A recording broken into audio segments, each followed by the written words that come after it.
Díomh agus fáilte go DreamSpace HomeSpace as gaeilge. Táid an sásta tús a chur leis na session seo as gaeilge inniu. Is mi sé céileann agus tá níomh lom inniu. Díomh gach duine agus tásúla go bhfuil si bhar bís agus ag tanú leis an seminar gréasáin seo as gaeilge inniu. Agus tá an fuireann DreamSpace anseo freisin chun freigraí a chóirt don éon cuaisceanna atá agah. Éon tám atá sibh caiilte, déon cínte ceiste chur isteach chugainn. Ceol na ceisceanna chugainn í murla leidirdul mar ní learíonn na daoine eile ar bhuireann gaeilge. Okay, so is Evelyn Lynn a bheith ag chódú í DreamSpace?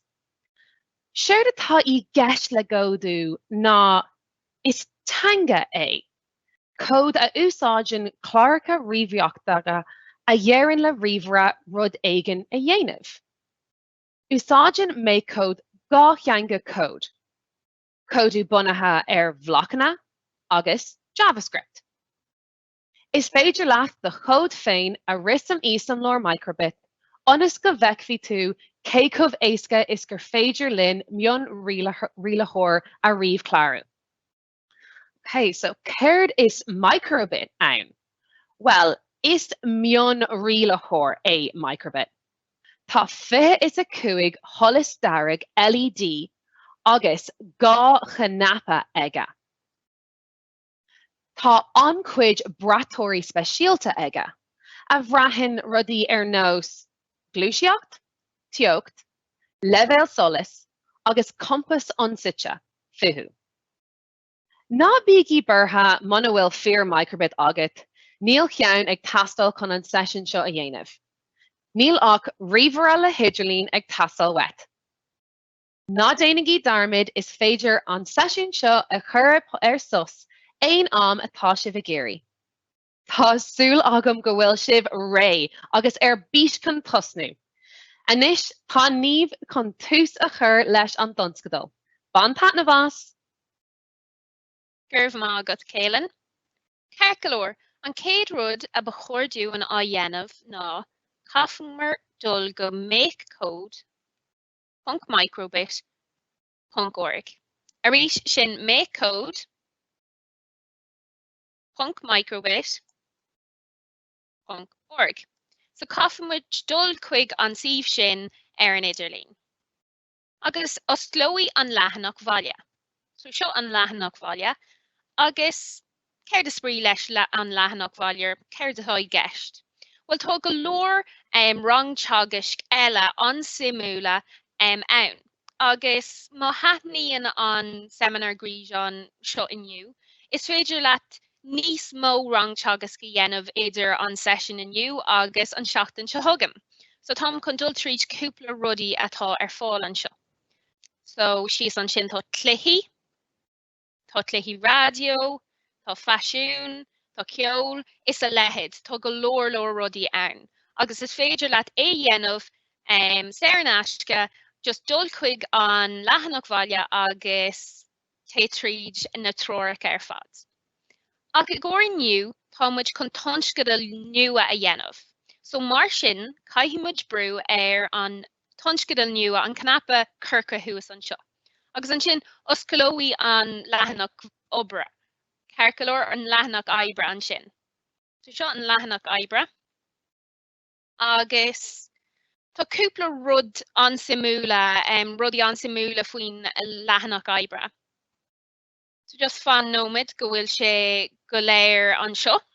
Okay, ceircealóir, so síos an sin is féidir leat anam a chur de tonscadal nó pérod. So tám just chun éibre a héin a chur isteach ann, mar sé sin an céad seminar gréasáin as gaeilge inniu. Ach má eicinn tú ar clé, so ar taobh clé. Seo an mion rialachóir, an rud dubh an seo. Ceircealóir sin an mion rialachóir féarúil. Agus dúirt céileann faoin mion rialachóir féarúil ar an microbit riamh. Ceircealóir so dúirt sí hena féin go raibh 5 tholas darag LED is fiche aige, agus tá siad in na rudaí seo. Agus dúirt sí go raibh gá chnapa ann, A agus B, agus tá. Ach Rud ag an eile atá ag an mion riile hór ná sios an seo tá golóir pionnaí ór ann. So tá nád, a hain, a dó, tríhí agus GND. Agus seasan GND a ggur talamh ar ground as béirle. Ceir golóir? Agus níl na pionnaí ró tábhachtach aniu mar ní bheadh siad ag teastal. Ach smaoinnig faoi I ggur cúpla seachtain mar ba siad ag teastal ag an cúpla seachtain ach ná smaoinnig faoi I ggur aniu. Ceir golóir tá siad ag ggur níos déanaí. So mar sin, ba muid ag bant úsáid as an microbit féiriúil, an virtual account, an virtual microbit. So ní bheadh an microbit féir nó an physical account ag teastal wet.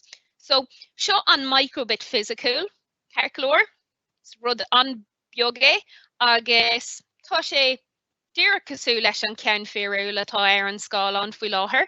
So sin an ceann féir nó an ceann physical. Agus ó ham go ham le roí mé faoi an ceann féir nó an ceann physical agus sin an rud. Ceir golóir ach ní bheadh sé ag teastal ag ggur an sra. Ag ggur an sra seo ar fad ba muid ag bant úsáid as an ceann féiriúil. Ach just bhí mé géirí é sin a rá.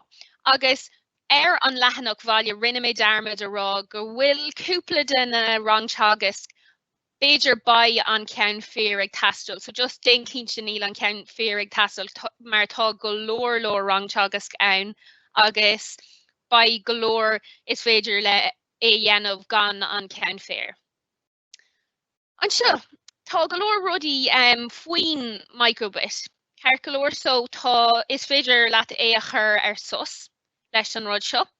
Is féidir leat a thusnú a rís, an chlór a thusnú rís más má leat. Is féidir leat a dhéanamh níos muile. Má tá tú ag géirí a dhéanamh níos muile, just breú ar an canapa seo. Is féidir leat an fuma churás, má chlickan tú ar an canapa sin. Agus má tá tú cínse go bhfuil do chlór ar fad críochnatha, agus ní léon fád ann, agus mí nóí mé fád ag an second. Ach má tá tú cínse go bhfuil tú críochnatha agus tá tú ag géirí do chlór eicáil ar an mion riile hór. Is féidir leat a dhéanamh níos mó má chlickan tú ar an canapa sin. Agus an sin tá an mion riile hór ar an scáilán ar fad. Ceir golóir ach an 10 míbhun táiste leis seo ná ní féidir leat an spás oibre a eicáil. So caithfí tú a bheith cínse nach bhfuil éon fád nó nach bhfuil éon botún I do chlór. So beidir fág é go dtí an deire. Agus má chlickan tú ar rís, téann sé níos lú a rís. Ceir golóir. An seo sa lór tá golóir ranóga. So tá golóir ranóga difriúil. Agus tá ionchuir, tá ceol, tá radio, tá lúpa, tá matematíc, tá golóir rudaí ann. Agus taobhas dic den a ranóga sin tá na blocanna ar fad. Na blocanna bheadh ag teastal dúin chun na chlóracha dhéanamh. Ceir golóir? So rud amháin atá an tábhachtach as an simúil faoin na ranóga ná go bhfuil si dachódatha. So mar sin, má tá tú ag ceappa Có níomh an start block an sin. Féic ar cén da is atá an block, so tá dachar am air. Agus féic ar na ranóga, agus cén ranóg atá an dach chéine. So is dócha go bhfuair mé an ceann an start block is taobhas den ranóg basic. No taobhas den ranóg functions. Ach ceapam go bhfuil sé sin gurm níos sterca leis an ranóg function. So is dócha go bhfuair mé sa ceann basic. Agus déanaí mé check. So tám chun clicáil taobhas den basic, den ranóg basic, agus déanaí mé check I ggur an start an ón tús block. Agus tá sé ann. Ceir golóir? So má tá tú cailte ag aon pointe, féic ar cén da ag an block agus an sin déan check ar an ranóg leis an dach chéine. Ceir golóir? Agus ná bígí bortha an seminar gríseán a chur sus agus ceiste chur ar an fein DreamSpace.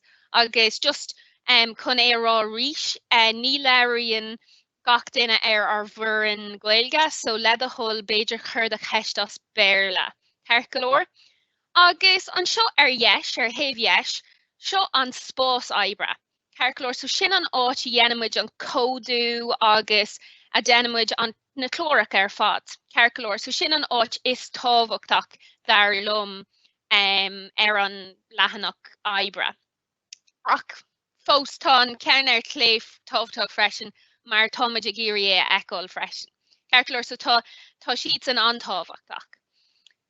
Anis, well, tá sé am chun dul ag chódú. Ceart go leor, agus tá chódú cos ancosú le gcioncap le miranne mara. Ceart go leor Mary.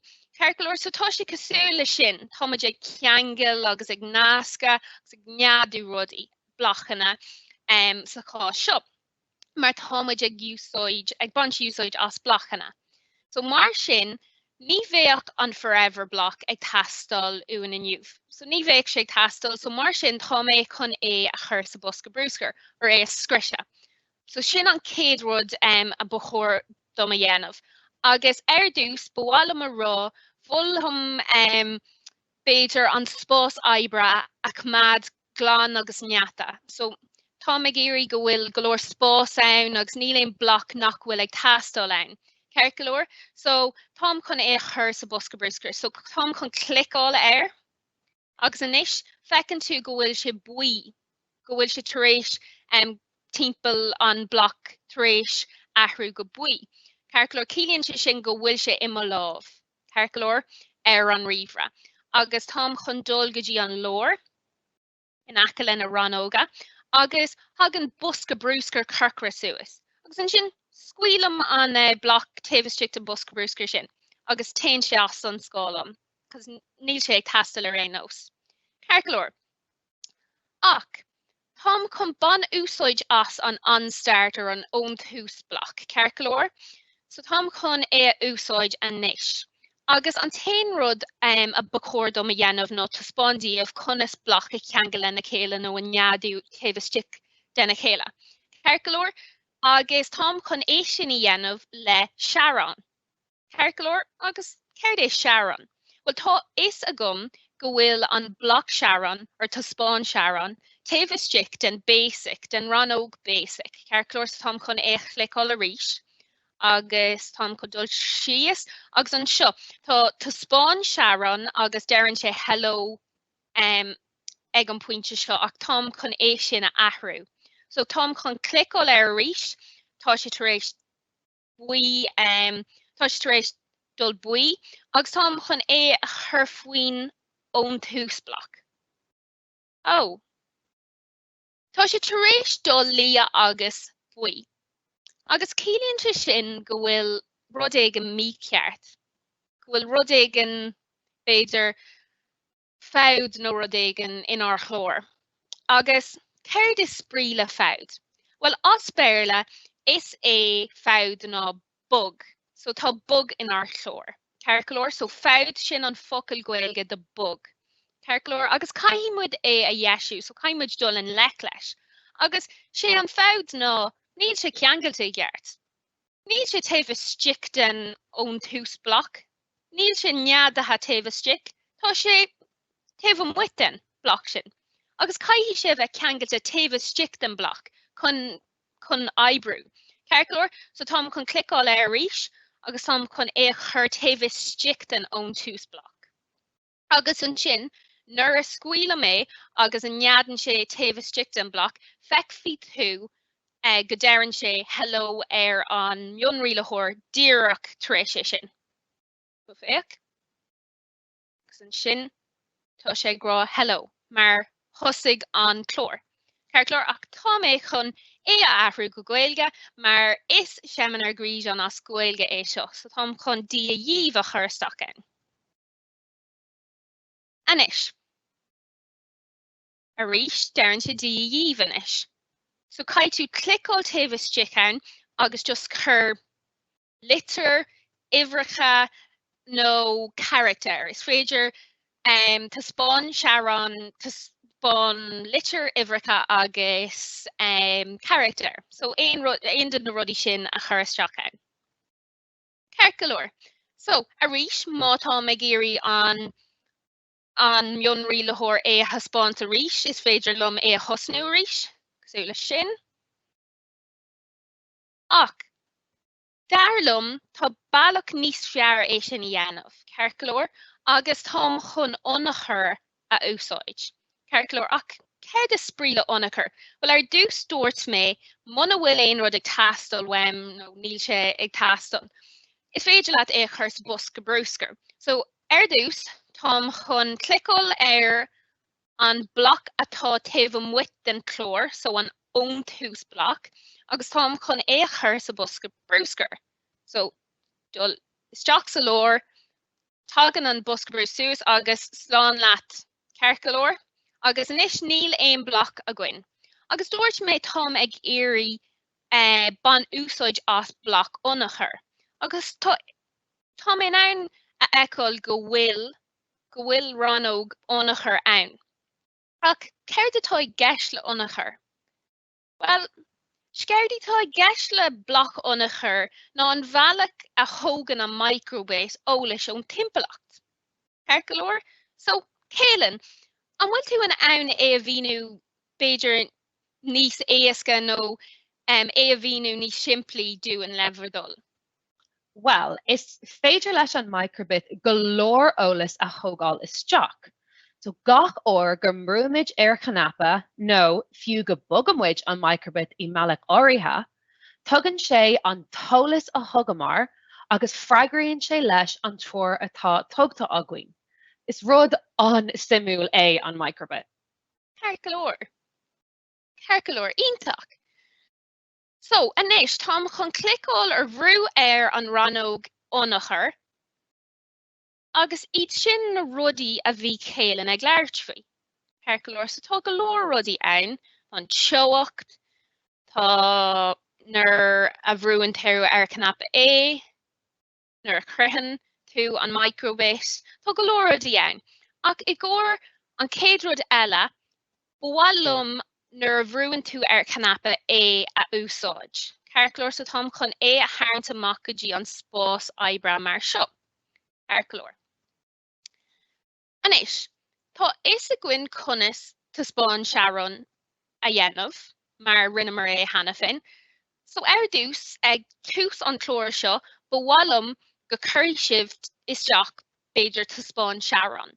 So tám chun dul arás go dtí an ranóg basics, agus tám chun dul síos go dtí an tá spáin searan, agus é a chur taobh stick den ionchuir, den bloc ionchuir. Cearcalóir, agus an uair seo tám chun anam a chur isteach ann. So is mis an níomh, so tám chun níomh a chlí isteach ann. Cearcalóir. Anis, ach féicear seo, ní dhearn an mionraí lethóir aon rud. Cén fá? An fá ná, roimh é seo, rinne mar ar dúsáidmuid an ionthús bloc. Cearcalóir, so gach or a thusnaíonn an mionraí lethóir déanann sé an chlór. Ach an uair seo támuid ag bant úsáid as nar bhrúann tú ar canapa é. Cearcalóir, so cílíonn sé sin ba chódú an bhrú ar canapa é chun ar chlór eáil. Agus tá sé sin solar go léir agus éasca go léir freisin. Ach an uair seo bhuailm chlór níos fuide a bheith agam. So bhí bloc amháin I mo chlór hana fin. Beidir bhuailm 4 nó 5 bhloc taobh isteach den isteach den mo chlór an uair seo. Cearcalóir. So tá is a gcuin conas tá spáin searan a dhéanamh, agus anis tám chun rud ag an nua a chur leis. Cearcalóir. So an rud atám chun chur leis ná tá spáin deilbhín. Agus céir is spríle deilbhín. Well, tá is agam gcuil sé sa cuid ar sa ranóg basic a rís. Agus síos an seo dearann sé tá spáin deilbhín. Agus scéirdí tá gceist ná pictiúr beag. Cearcalóir. Agus bhuailm é a chur faoin géad bloc. So bhuailm tá spáin searan a bheith an tús an chlór. So báilm chur faoin chéad bloc. So caithfí mé a bheith cuaramach céin áit a ceanglíonn sé. Agus sin an áit bháilm an nadú isteach. Ionach ach bháilm an crí. Bháilm an crí. Beidir tá saíd an seo. So tám chun bhrúar clicáil an saíd. Agus cílíonn sin go bhfuil níos mó rá agan. So is féidir an crí a fiocha, ach I gcóir an sheimineár gríse an seo bháilm ceanna léiríonn an gcuimar ina bhfuilm. Agus tá an áthas sin a dhéanamh inniu as gaeilge. Agus mar sin tám chun an aig áthasach a fiocha. So tám chun clicáil taobh den deilbhín sin, ach tá a bhád níos mó deilbhíní ann. So féic céhéad, tá séidear, tá lecha, tá go leor rudí ann, ach tám chun an ceann seo a fiocha. Ceart go leor? Éhóga síos an sin. Ceart go leor. So anois, nuair bhrúim cheanapa tá sé chun an searán a thaspáint dar bhanam níomh, agus an sin tá sé chun taspáin an deilbhín an aig áthasach a fioc mé. Ach fós níl sé fada go leor. Tá mé géirí níos mó blocanna a chur leis mo chlór. Ceart go leor. So ceard eile, tá searán, tá deilbhín, tám chun taspáin LEDs a chur isteach. Agus a rís, tá is agam go bhfuil sé sa ranó basic, mar tá taithí agam le Makecode. Ach I gceann cúpla seachtainna ba sibh se an rud céine. Muna bhfuil is agat céine áit go bhfuil rud éigean, is féidir leat a chuirdig. Ceart go leor, so is féidir leat dul suas an seo agus a chur isteach. So tám chun a chur isteach, agus an sin an bloc atá malarg. Ceart go leor tá sé suas an seo mar chur mé isteach an seo. Ach tá is agam go bhfuil sé an seo freisin. Tá ranóg basic. Ceart go leor, so tám chun a thógáil amach agus a haínt síos faoin taspáin deilbhín. Ceart go leor. So anois tá sé mar cuid de mo chlór anois. Ach céird an taspáin LED bloc. Céird a sprí leis. Céird a dhéanann sé.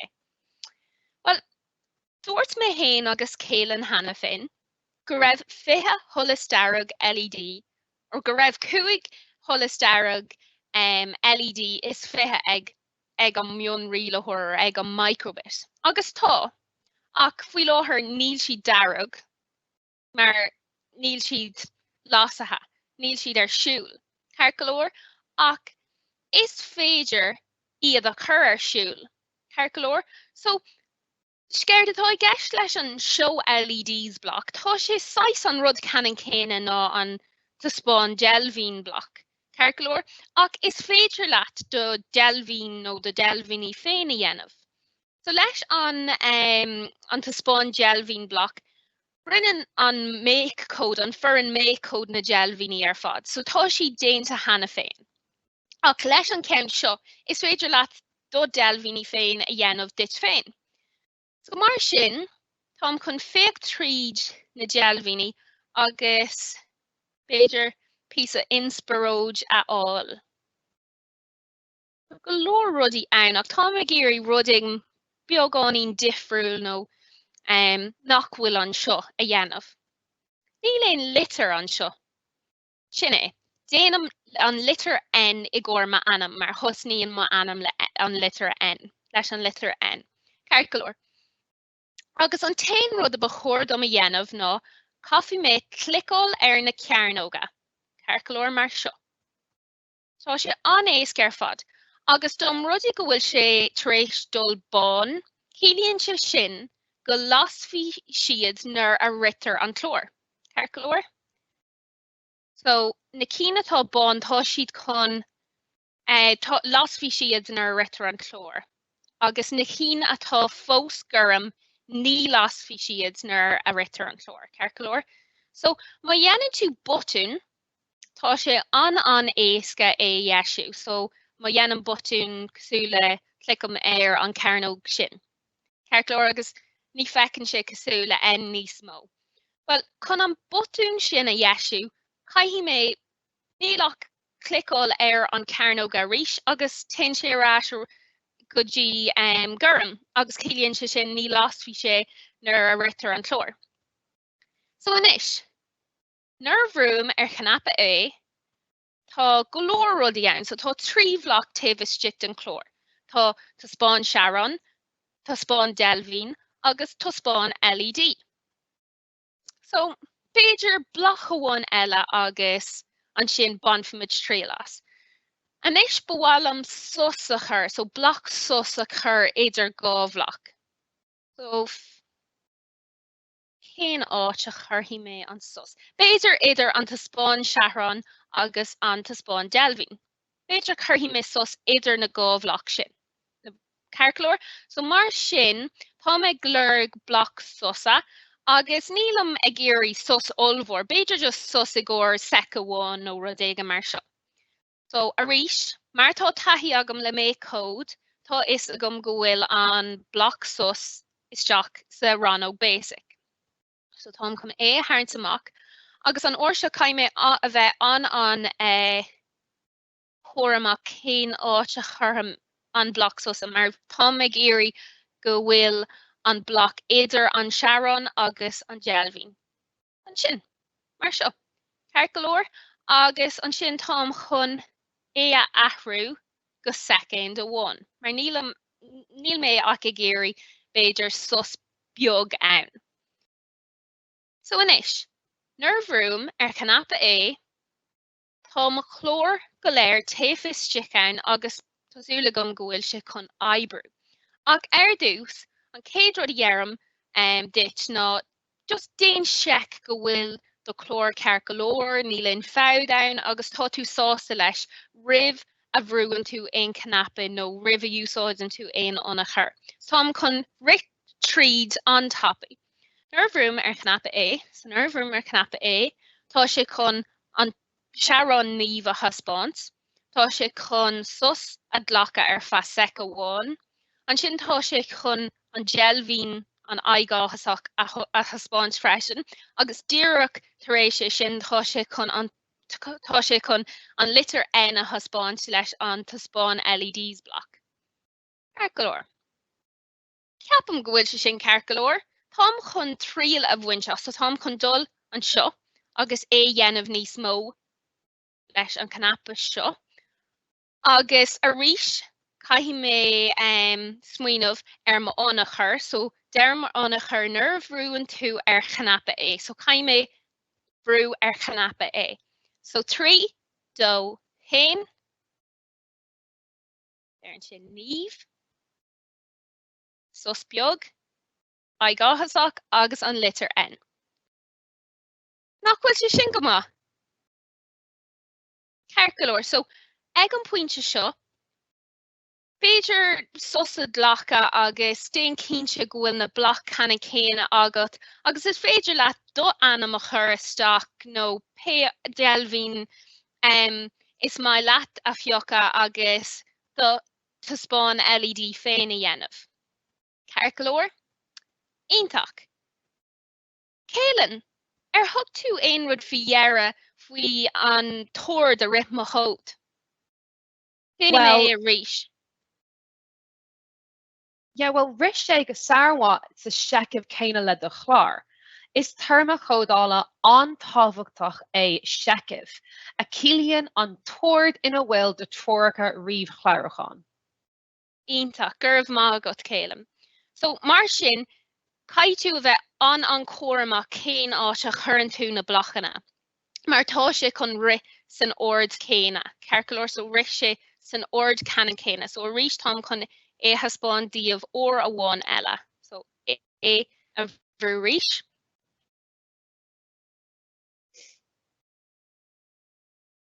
Ionach, agus dom rudaí go raibh mé a géirí a ahrú an taspáin LEDs a ahrú, agus chur suas an seo ag tús mo chlór.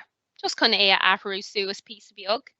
A níis má bhrú mar cheannappa é, tá sé chun taspáin an N agus an sin an níomh. So fecinn sé cosúla N níomh, sus beaga agus an sin an aigáthasach. Ionach, So rinnemer galore ruddy on tús. Ach Tom chun rud aigen a bháin eile a dhéanamh ribh deire an sheimineár gríse an seo. Ceir go leor, so Tom chun bóchtán a dhéanamh, agus céir de sprí le bhóchtán.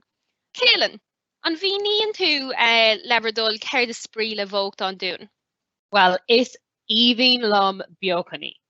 Agus siúr atá gceist le mbeochan ná fictóirí a chur le chéile chun seachfáil a chóirt ar glúiseacht. Ceir go leor, so fictóirí a chur le chéile. Ceir go leor. Leis an bhóchtán a dhéanamh, Tom chun ban úsáid as ionchuir eile. So, ban me úsáid as an nuair bhrúann tú ar cheanapa hana fin. So, inis Tom chun ionchuir eile a fiocha. Ach, Tom ag éirí taspáin díobh go bhfuil tú in ann níos móna ionchuir amháin a bheith agat ag éon pointear ag éon am amháin. So mar sin Tom chun an chlór seo, Tom chun a fágáil ar a chumad ar an scálan sa spás oibre. Níl mé chun a chuir sa bosca brúscar. Tom chun a ágáil an sin. Agus Tom chun féach isteach an san ionchuir agus cean eile fiocha ar raibhniu. So clicáil taobh isteach an. Tá is féidir lom a ahrú leis an said go bí, ach féidir ban fi mé úsáid as an ceann seo, an crahan, nuair crahan tú an microbit. Agus, mar a dúirt mé hana fin, tá muid ag baint úsáid as an microbit féiriúil. Ceir go leor níl muid ag baint úsáid as an ceann physical. Dom rudaí go raibhmar ag baint úsáid as an ceann physical, déanaí tú crahan physical ar an microbit. Ach nílamar, agus béidir is tóca gur thug si faoi dheara go bhfuil canapa nua ann. So tháina canapa nua dar a bhanam crahan ann. Agus déanann sé virtual nó féiriúil crahan le an mion riile thóir. Ceir go leor? So baise sin úsáideach ag deire mo bhóchtán. Ach ar dús. Ceir di dhéanaí mé I gcóir mo bhóchtán? Tá smaoineamh agam. Ceir go leor. So Tom chun úsáid a bhaint as an taspáin LED blocks. Ceir go leor so Tom chun níos mó ná ceann amháin a úsáid. So tá is a gcuin, hana fin go bhfuil siad sa rano basic, so Tom chun dul ann agus iad a thógáil amach. Ceir go leor. Agus tá ag éirí go mbeadh féidir 3 nó 4 blocanna mo bhóchtán. Ceir go leor, so ar dús déanfaí mé data 1 sa leor. So an LED seo, sin an céad ceann a lasú. Ceir go leor an ceann seo. Agus ceapam sin gcóir an céad ceann. Ach inis Tom chun taspáin LED eile a chur isteach ann. Agus Tom chun a chur faoin géad bloc. So síos an seo. Ionach inis. Gonna mé data 1 agus an uair seo Tom chun sais bosca a dhéanamh. So smaoinigh. Céird mo bhóchtán. Nílam chun éonad a rá agus mátá aon smaointí agah céird atá mé ag éirí a dhéanamh. Béidir curé is seach chuig an forann ar na cheisteanna. Ceir go leor? Dú. Agus an rís Tom chun taspáin LED eile a chur isteach agus a rís Tom chun a chur faoin glór. So ag bun agus an uair seo Tom chun bosca níos mó a dhéanamh. So a rís chun dhéanú ar an conas a dhéanann tú an show LEDs, cai tú clicáil ar an cairneoga agus má dhéanann tú botún is féidir leat dhéisiú go hána éasca, just cai tú clicáil ar an áit a rís cosúla sin agus clicáil a rís mar Tom ag éirí bosca omláin. Okay, and nish. do. So an ceann is lú, píosa beag níos mó, agus an ceann is mó. Agus ní féidir am níos mó a dhéanamh mar ní léon LED fáca a gcuin timpeall an ceann sin. So is mála mé ach béidir curthaí mé ceann amháin eile leis. So tám chun tuspáin LED, bloc tuspáin LED a bháin eile a chur isteach i mo chlór. An seo som chun é dhéanamh níos lú, just ar fast second. Inis, an uair seo tám chun an ceann sa leor a dhéanamh arís. So níl an ceann is lú, agus níl an ceann is mó, an ceann idir an gá. So beag, níos mó, is mó, arís níos lú. Ceart go leor. Fecinn si sin go maith.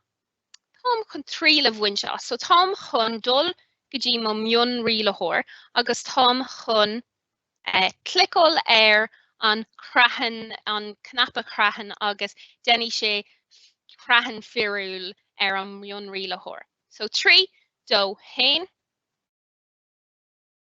Ionntach. Mála mé, ach béidir tá sé nán a bheith níos fearr. Céileann, an bhfuil is a gut béidir bailach ina bhéad faois an chlór a aisceanam thart ar béidir thart fá 3 ór gan stoppa. Well, an bhealach is gira agus is éifeachtaí ná lúb a chur leis. So fila an lúb timpeall ar seacamh de tuairce agus achaineann sé iad. Héibhéad ór gur mianlinn. Gíríonn sé the code. Curve mágat. So tám chun é a dhéanamh níos lú arís chun níos mó spás a gcóir an lúb. Cearcalir sa dúirt céileann go bhfuil níos mó ná bailí amháin chun rudaí a dhéanamh nuair atá muid ag códú. Agus is rud antábhachtach é sin. So dom rudaí go bhfuil méid déanamh rud éigean leis an srá ag an cúpla seachtainna, agus ceapan tú tá is a go bailach eile ba chóir é sin a dhéanamh. Déine, ban trílas. Is féidir leat é sin a dhéanamh. Cearcalir, so is féidir leat é sin a dhéanamh nuair atá tú ag códú. Tá go leor bailí an rud canna céine a dhéanamh, agus tá siad go léir ceart, ní léon ceann níos ceart ná ceann eile ar níos fearr. Ach orintanta bíonn cín níos éifeachtaí ar níos tógann sé níos lú am. Agus dúirt céileann chun lúp a úsáid mar tá sé níos éifeachtaí agus just cílíonn sé sin go thógann sé níos lú am. Cearcalir? So mar sin, tám chun féic tríd na ranóga agus féic a gcóir an lúp. An seo tá lúpa an seo agus tám chun clicáil taobh isteach den lúpa den ranóg lúpa. Agus tá ceann seo 8 4 ór agus an sin cean glíonn tú ar chuann tú timpeall na blocanna ba bhfuil leat a dhéanamh thart fá 3 ór nó péród. So ba bhfuil é a dhéanamh béidir 3 ór. So is féidir am é ahrú is tóca, so tám chun an ceann seo a chlicáil, tám chun clicáil ar, agus é a thógáil amach, agus caithfí mé é a chur timpeall na blocan ar fad. So níl mé géirí é a chur isteach an seo, mar an sin ní dhéanaí sé ach na gá bloc sin. Ba bhfuil am é a chur timpeall an chlór ar fad beagnach. Cearcalir, agus scaoilam é, agus téann sé timpeall na blochan ar fad I mo seacamh. Cearcalir? So inis, tá sé chun é a aithhéanú thart ar 4 ór, agus níl mé géirí sin, tá mé géirí é a ahrú go 3 ór. So inis, nuair crathan an mion rialaitheoir nó an microbit, tá sé chun déan 3 ór gach rud taobh isteach den lúp. So an bloc seo, an bloc seo, an bloc seo, agus an bloc seo. So tá 4 bloc taobh isteach den lúp.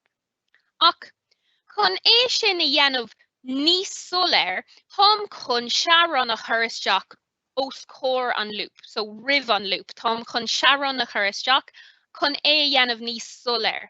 Agus nílam ag éirí an searan a dhéanamh ar a haspáint óra 1, so óra 1.